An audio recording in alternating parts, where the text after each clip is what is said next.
Hello everyone. We have reached chapter 6 of the Yokohama Manifesto. This chapter is written by Robert Innis and it is titled Affective Semiosis, Philosophical Links to Cultural Psychology. Incidentally, yesterday was Robert Innis's birthday, so if you're watching this, Robert, happy belated birthday. What is the task of this chapter? This chapter wants to introduce to us a certain framework, a discipline called semiotics, and its relation and its application in psychology, and specifically cultural psychology. So what I want to do, because I cannot cover everything that is included in this chapter, the chapter itself is a tip of the iceberg, which is Innis's own history of scholarship in this field. And it includes lots of pointers to resources beyond the chapter. You can also check out his recent book, which I believe is a more fully fledged development of the ideas in this chapter. What I want to do is to prepare us for reading, or in my own case, prepare myself for rereading to return to this chapter later on. So what I will do is just share with you the general flavor, as best as I can, a general flavor of this approach and some of the central concepts with the help of some examples. So if you recall, one of my previous videos from late July this year was on the book Notes from Underground by Fyodor Dostoevsky. In that story, we have a character who is, one of the interesting features of that character is that he's very easily offended by other people, who's ready or hyper ready to detect signs of insult in other people's behavior. Even when other people don't mean to insult him, he sees in their behavior that intention. So in this example, in that kind of scenario, we can distinguish these three parts. The first part is a quality of feeling that the character is experiencing. That has to do with the feeling of being on edge, being unsure. What does he mean when he says that? Or being readily insulted. There's a quality of experience in that being in that state. We can also identify a form of participation. So having that feeling, being on the edge, being unsure, being readily insulted, that is associated with a position in a social discourse, in a social situation that our character has occupied or has found himself in that position. So that second part that we are identifying is a form of participation associated with that quality of feeling or quality of experience. Third, we can also distinguish a background of understanding. So because of his understanding, that his general intelligible background of intelligibility, he picks different parts of that shared social situation. He parses the events that he's observing in a way that is in accordance with his expectations. And sometimes he can be puzzled because sometimes the behavior of other people, what he observes, don't neatly fit into his expectations and his understanding. Like what? When the character, towards the end of the book, he meets the woman, the female character in the story, she represents something that cannot be assimilated into his way of making sense. So she is very puzzling to him because she doesn't have that readily interpretable insulting behavior. She doesn't fall into his way of making sense. To make sense of her, our character has to reach a new understanding, and that new understanding rests on new feelings. So new feelings must pass the threshold and come into his awareness. And he must get in touch and then accept new forms of feeling, which again are resting. They're against this background of new ways of making sense.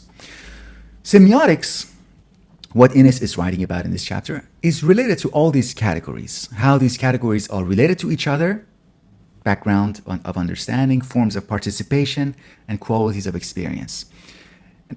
So how these are related to each other and how they enable the connection between signs and objects that are signified by signs and our ongoing participation and ongoing understanding.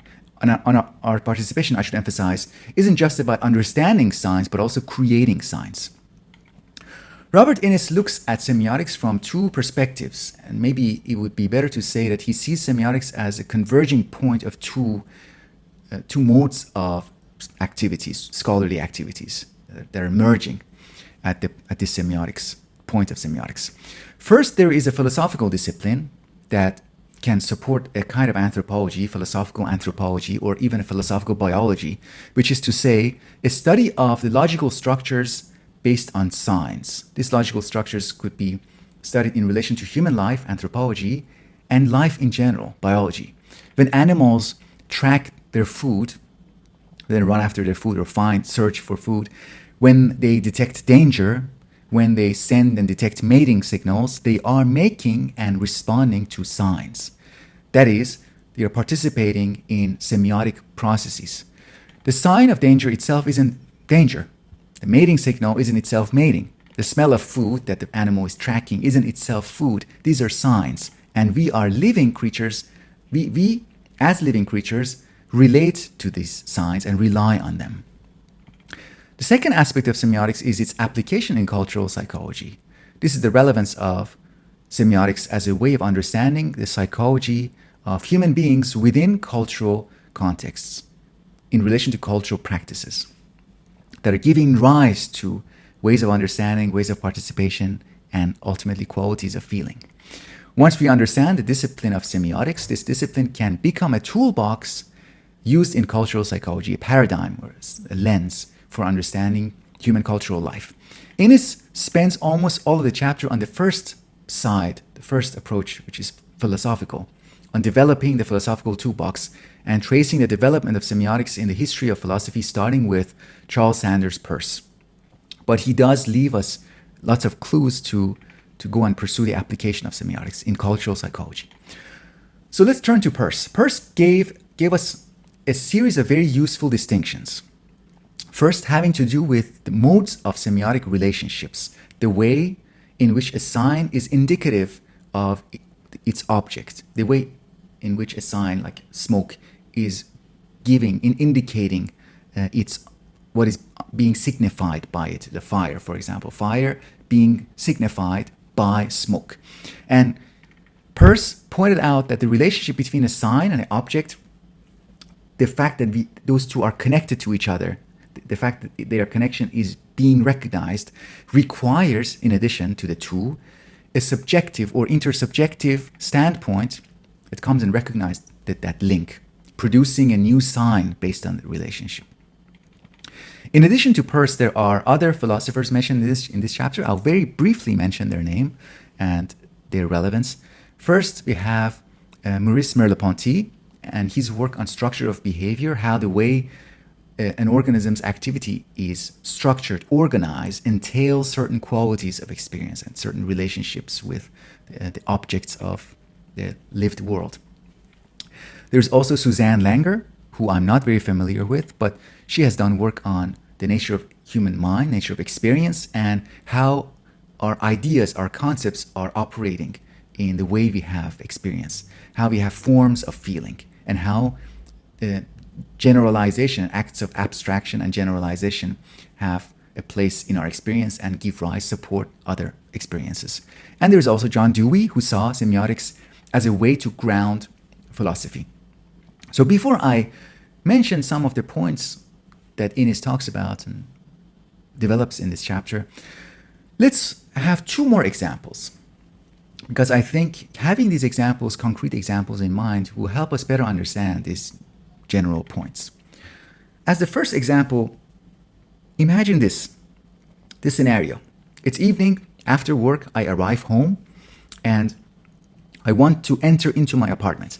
I search my pockets and I cannot find my keys. I need my keys to enter the apartment. I don't have the keys. Suddenly, I immediately feel something. This is the first example. Second example is about a relationship. So imagine my friend, a friend or a student, gives me a piece of writing and asks for my feedback.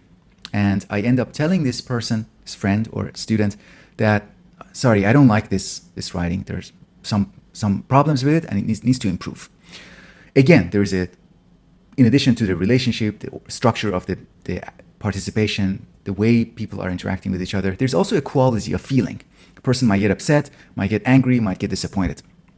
So let's keep those two examples in mind. Me finding myself outside my apartment without keys, and me ending up giving negative feedback to a friend. First point is that in both of these examples, we have feelings or qualities of experience that are at the heart of both instances. And using these examples, we can highlight the general status of feeling in life, in human conscious life. Second point is that the feelings or qualities are embedded within a form of participation, a way of being a part of something actively, a way of being active. So I participate, I have a relationship with my apartment as a kind of enclosed space, as a private personal space, and my keys offer a way of entering into this otherwise enclosed space. So this feeling that I have being stuck outside the door is resting on this form of participation. It is embedded in an overall background of understanding. Third, there is an irreducible gestalt within which a quality or feeling is experienced. We talked about gestalt in discussion of one of the previous chapters, and that chapter is very relevant in this discussion. Fourth, we can point out to the fact that the background of understanding, the background within which these forms, qualities, these feelings arise, these feelings emerge, that background of understanding itself can change. It is the product of cultural or personal developmental processes, but it could be otherwise. It could change, just like how our character in the Notes from Underground went through a change in his relationship with other people, discovered that other ways of relating to other people are also possible, more benevolent ways of relating to other people and interpreting other people. And he arrived at new forms of feeling as a result. Fifth and finally, forms of participation can change. This is what happens when we go from participating in one culture to another culture. Forms of participation can change. They provide conditions for creation and detection of new signs, other signs, new feelings, new qualities. So in the case of my friend who is receiving negative feedback from me, one of the things that it would be very useful to understand for that friend is to be able to separate for some people it is difficult to separate this, but to be able to separate the criticism that is directed at the writing from the positive and unconditional regard to him as a person. So I have that unconditional regard, unwavering regard and esteem and respect and value for the intrinsic value of the person in front of me. At the same time, I can say, sorry, the writing is bad. The writing has problem, but you are fine. And our relationship, our friendship is fine. Or my relationship with you as a student or as a teacher is separable, should be separated from the other relationship. So we can see how this way of thinking, this way of investigation, these categories, these distinctions can apply to the field of cultural psychology. Let me end my presentation by quoting a passage from the conclusion of this chapter. So I'll just read this and then end. Quote, "In being affected by the world, we respond to it with appropriate affects or forms of attunement. But that these forms of attunement are appropriate does not entail that they are necessarily positive or accepting." So there could be something wrong with them. There could be not that something wrong with the way that we are relating, but what we are relating to might be wrong. We might be being harassed by some authority or some cultural practice that is in need of change, that needs to be updated. Let's continue. They can be deeply critical. So these, the forms of being attunement can be deeply critical of the problematic situations in which we find ourselves. Cultural psychology must study these systems of negative affect too. It must engage not just the way we feel the world, but how we feel about our feelings of the world and why the world is so constituted as to give rise to these feelings. Thank you very much for your attention, and I will continue the presentations with chapter 7 in the next video.